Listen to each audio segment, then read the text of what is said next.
as a team, we couldn't talk in these terms last year. We were talking about how to practice. We were talking about, not going on one knee during practice, taking your helmet off, throwing your helmet. We were talking much more about emotional control, guys trying to figure out, where they were and what their place was. So you can imagine from my perspective and the coaches, it's great when you can go out into a drill and just talk about competing and not about whether you won or lost the drill, but whether you used really good technique. Brian Kelly, after practice number 1 out on the Ponderosa today, we say hello to Mike Scarborough from TigerBait.com. Mike, good morning. How are you?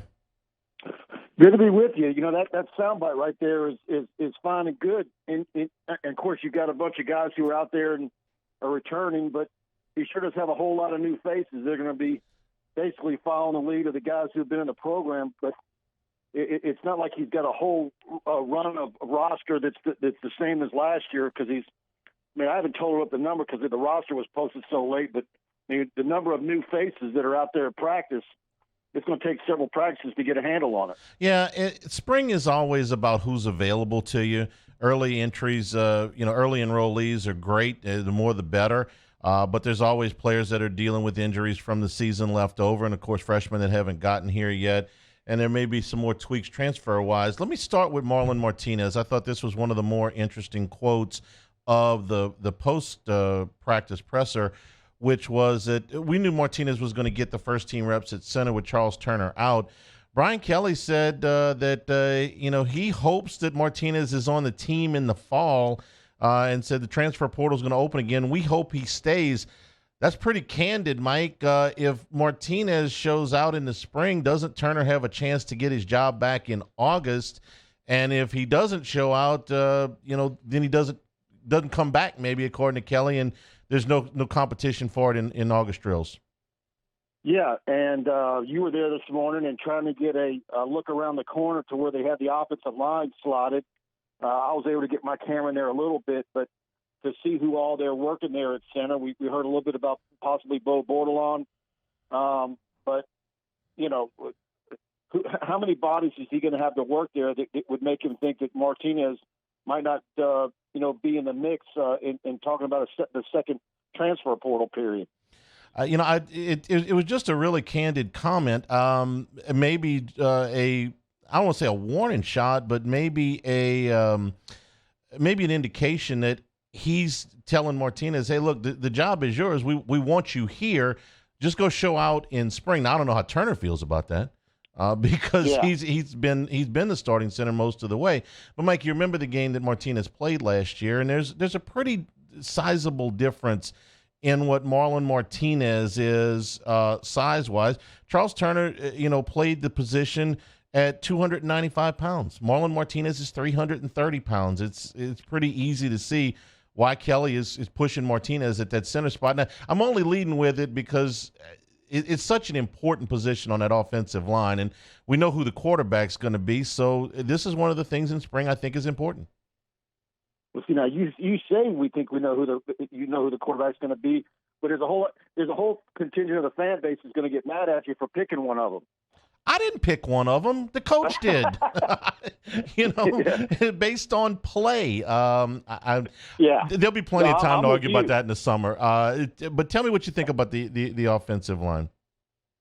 Well, look, it's when you got the two freshmen that are returning all SEC freshmen and guys that you look to be All-Americans, and you've got a lot of bodies there that are returning. But he's also, he also says he was thin today. So you're going to get some more guys back in the summer.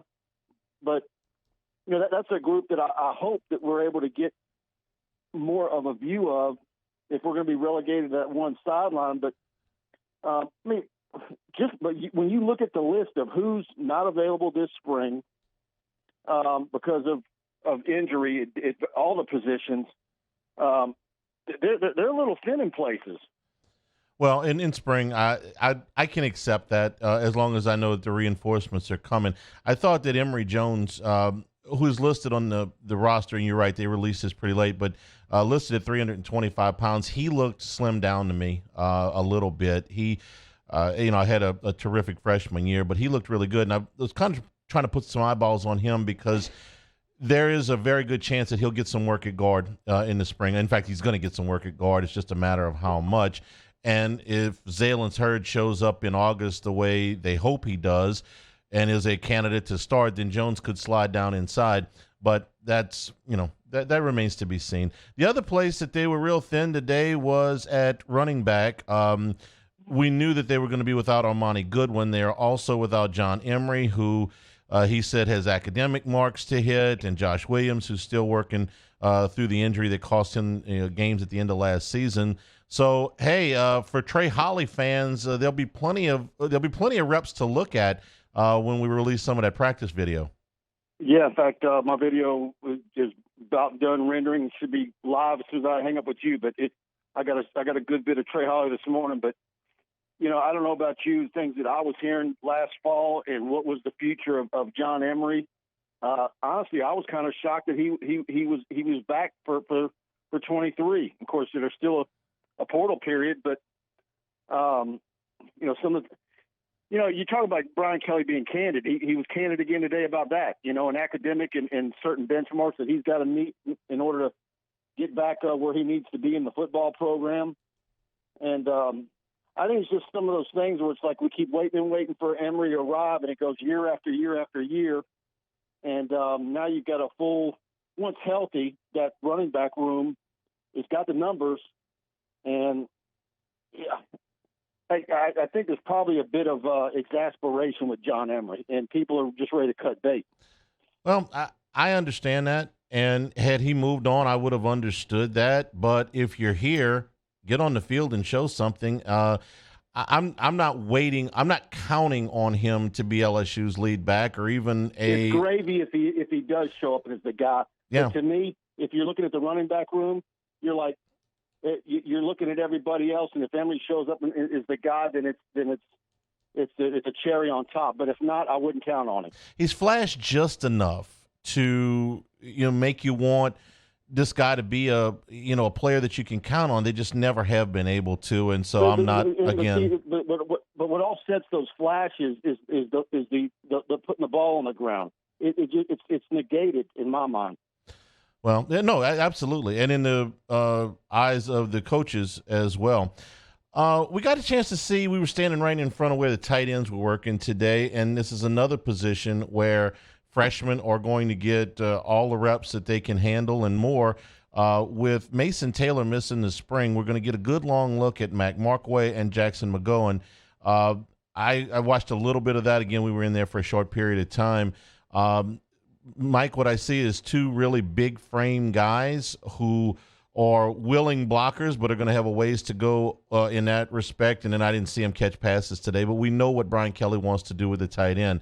So I don't know if you got a chance to watch him more than I did, but that's two guys. Yeah, I did. And Macway's a little bit a bigger guy than McGowan, but both of them looked the part, and I think they look every bit as mature physically as Mason Taylor did, although not quite as big and not expected to be as a threat of receiving tight end. But because of Taylor being out, like you said, they're going to get a lot of opportunity to grow and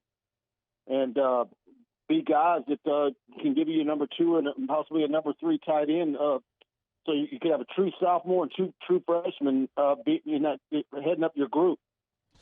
Another player that I put an eye on this morning because I think it was easy for him to get lost, but Omar Spates, the transfer from Oregon State, is an awfully good-looking player. One of the popular phrases is plug and play. You just plug and play that guy.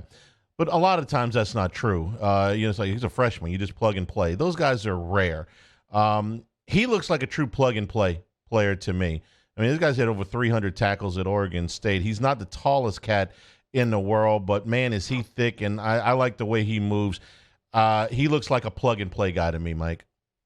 Yeah, he is, and that's I don't know how much you were able to focus on that position. I was going to rely on my video to see what it's one of these deals where you go to practice in video, and it's like I need to see what I've got once I get into the computer. But I certainly looked at him, but I didn't get a good look at Whit Weeks, who I've been kind of another guy who I think can surprise to people with the ability to contribute early. And of course, we all know about Harold Perkins, but yes, Harold Perkins, number 4. Yes, that took 40, that threw me a minute. 40 is Weeks. I looked at 40. I'm like, that's not Perkins. It's like, no. He's wearing number 4 now. Okay. Corners, lots of them. You got to, and I'm not asking you based off of this morning. This is more of a general thing. You got a favorite or two? We know that Chestnut's not going to be able to go in the spring, but everybody else pretty much is. You got a pecking order in your head on the corners? Well, if you're going to just talk about the newcomers, without Chestnut being in the mix, certainly it's Denver Harrison and maybe Toviano. Okay.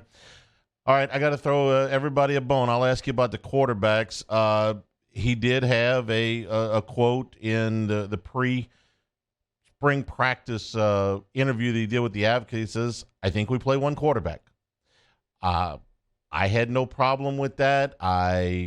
I don't read anything cryptic into that. I just say, hey, the same thing I said going into the bowl game, going into the offseason.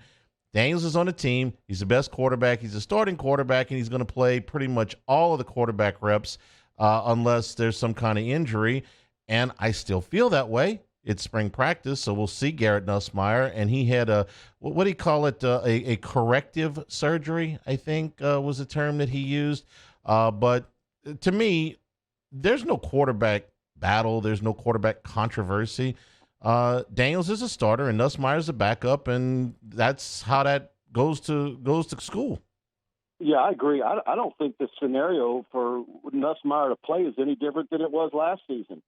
I mean, the wheels, to me, the wheels would have to totally come off, or similar to the SEC championship game against Georgia, that type of scenario. Daniels is the guy. But I will say that, building the program and gearing up for the future, you do hope that Nussmeier is able to get a considerable amount more playing time, just so you don't go into 2024 with a guy who doesn't have as much experience as you'd like to have, because that could be the year when you start slotting and figuring out what LSU's going to have that season, and maybe possibly the way the schedule stacks up. Is that the year where LSU can really make a move and be in playoff contention? You would like to have Nussmeier with a good bit more experience, and certainly maybe have the answer as to whether he has eliminated the turnovers and the gunslinger thing. Yeah, I agree with you 100%. All right, you were talking about practice video and stuff. I know you're covering this all throughout this spring. So how can people sign up, get access to all the video and all the coverage on TigerBait.com? That's it. Got Brian Kelly's full press conference up already. Got a practice report. Sanji and I did one, and that's up on the site. All that stuff's free, and my practice video is going to be up within minutes on the front page of the site. And we got like 10 to 12 minutes of really high-end stuff there to watch. Very good, Mike. We always appreciate it. We'll be checking in with you multiple times throughout the spring. Thanks a bunch.